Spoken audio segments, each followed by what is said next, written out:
নমস্কাৰ বন্ধু বান্ধৱীসকল, স্বাগতম জনাইছোঁ আৰ্ট আছাম জুনিয়ৰ চেনেললৈ। আজি আপোনালোকৰ বাবে এটা ভাল খবৰ লৈ আহিছে। DME বিভাগৰ ফালৰ পৰা কিন্তু আপোনালোকৰ বাবে 2047টাতকৈ অধিক পদ মুকলি কৰি দিয়া হৈছে। এই পদসমূহ থাৰ্ড গ্ৰেড আৰু ফ'ৰ্থ গ্ৰেডৰ বাবে হয়। তো আপোনালোকে ইয়াতে চাকৰিৰ আবেদন কৰিব পাৰিব।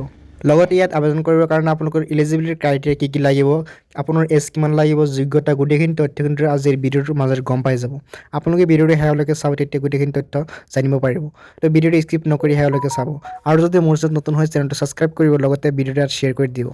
তো ফ্ৰেণ্ডসকল, আপুনি ইয়াত দেখা পাইছে DAC আছাম ৰিকুৱাৰমেণ্ট 2024 বুলি ইয়াত দিয়া আছে। অভাৰভিউ ইয়াত চাব পাৰিব, অৰ্গেনাইজেশ্যন নেমটো চাব পাৰিব। ইয়াতে directorate of medical education Assam DME। তো ইয়াতে লাষ্ট ডেট দেখা পাইছে আপোনালোকে ডিচেম্বৰৰ 9 তাৰিখলৈ কিন্তু আপোনাৰ লাষ্ট ডেট হ'ব। এইটো টোটেল ভেকেঞ্চি ইয়াত দেখা পাইছে 2047টা পোষ্ট কিন্তু ইয়াত মুকলি হৈছে। নেম অফ দ্য পোষ্ট দেখা পাইছে ইয়াতে আপোনাৰ থাৰ্ড গ্ৰেড আৰু ফ'ৰ্থ গ্ৰেডৰ চাকৰি হয়। মোড অফ এপ্লিকেশ্যন ইয়াতে অনলাইন যোগ কৰিব লাগিব আপোনালোকৰ। কেটেগৰী দেখা পাইছে আছাম গভৰ্ণমেণ্ট জব হয় এইটো। ইয়াতে যদি আমি জব লোকেশ্যনটো চাই, এইটো ইয়াতে আছাম দিয়া আছে, তো অৰ্থাৎ আছামৰ কিন্তু এই চাকৰিসমূহ প্ৰযোজ্য। তো এই অফিচিয়েল ৱেবছাইটৰ লিংকটো মই ডিছক্ৰিপশ্যনত দি থৈছোঁ। তাৰ পৰা আপুনি এই পেজটোত আহি গোটেইখিনি তথ্য আপুনি নিজে চাব পাৰিব। এতিয়া আপুনি ইয়াৰ ভেকেঞ্চি ডিটেইলছ হয়, ডিটেইলছ ইয়াত চাব পাৰিছে। পষ্ট নেম আৰু নাম্বাৰ অফ পষ্ট, কোনটোত কিমানটা পষ্ট মুকলি হৈছে ইয়াত দেখা পাইছে। থাৰ্ড গ্ৰেডত আপোনাৰ টেকনিচিয়েলত 1070টা পষ্ট মুকলি হৈছে, আৰু থাৰ্ড গ্ৰেডৰ নন টেকনিচিয়েলত আপোনালোকৰ 320টা পষ্ট মুকলি হৈছে, আৰু গ্ৰেড 4ত আপোনালোকৰ 657টা পষ্ট মুকলি কৰা হৈছে।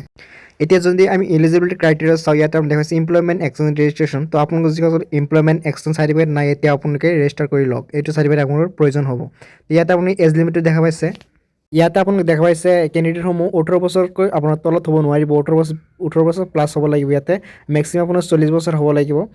লগতে আপোনালোকে ইয়াতে ইলিজিবল অৰ্থাৎ এডুকেশ্যন কোৱালিফিকেশ্যন দেখা পাইছে। থাৰ্ড গ্ৰেডসকলৰ বাবে কিন্তু আপোনাৰ individual post wise education qualification may be check with the official advertisement. তো অফিচিয়েল যদি এডভাৰ্টাইজমেণ্ট হয়, তো মই লিংক দি থৈছোঁ, তাৰ পৰা আপুনি চাই ল'ব পাৰিব। তো আপোনালোকে ইয়াত দেখা পাইছে এপ্লিকেশ্যন ফিজ কোনটো কেণ্ডিডেটৰ বাবে কিমান হ'ব। জেনেৰেল কেণ্ডিডেট ন' এপ্লিকেশ্যন ফিজ, অল কেণ্ডিডেট কিন্তু ছেম। তো ইয়াতে কোনো ধৰণৰ ফিজ দিব নালাগে। তো সম্পূৰ্ণ ফ্ৰীত আপোনালোকে এপ্লাইটো কৰি ল'ব পাৰিব। ইয়াতে পে'মেণ্ট মোডটো দেখা পাইছে ন' এপ্লিকেশ্যন ফিজ ইয়াতে কিন্তু দিয়া আছে। তো ইয়াতে পে স্কেল DME আছাম 2024 বুলি দিয়া আছে। ইয়াত দেখা পাইছে থাৰ্ড গ্ৰেড যে টেকনিচিয়ান, এইটো আপোনালোকৰ দৰমহা হ'ব 14,000 পৰা 60,000লৈকে, 60,500 টকালৈকে, আৰু নন টেকনিচিয়েল 14,000 পৰা 60,000লৈকে আপোনাৰ দৰমহাটো পাই যাব। থাৰ্ড গ্ৰেড 4 আপুনি দেখা পাইছে 12,000 পৰা 52,000 টকালৈ আপোনাৰ দৰমহাটো পাই যাব। তো আপোনালোকে আবেদনসমূহ কৰি ল'ব পাৰিব। তো ইয়াতে দেখা পাইছে লিংকটো আপোনালোকে এতিয়াও অ'পেন হোৱা নাই। চ' 29 নৱেম্বৰৰ পিছৰ পৰা আপোনালোকে আবেদন কৰি ল'ব পাৰিব। আবেদনসমূহ কেনেকৈ কৰিব ইয়াৰ বিষয়ে মই এটা ভিডিঅ' বনাম। তো 29 নৱেম্বৰৰ পিছত আপোনালোকে ভিডিঅ'টো পাই যাব মোৰ চেনেলত। সেইবাবে মোৰ চেনেলটো ছাবস্ক্ৰাইব কৰি থ'ব, লগতে এই ভিডিঅ'টো আপোনালোকৰ বন্ধু বান্ধৱীক শ্বেয়াৰ কৰি দিব, যাতে সিহঁতে আপডেটসমূহৰ বিষয়ে জানিব পাৰে।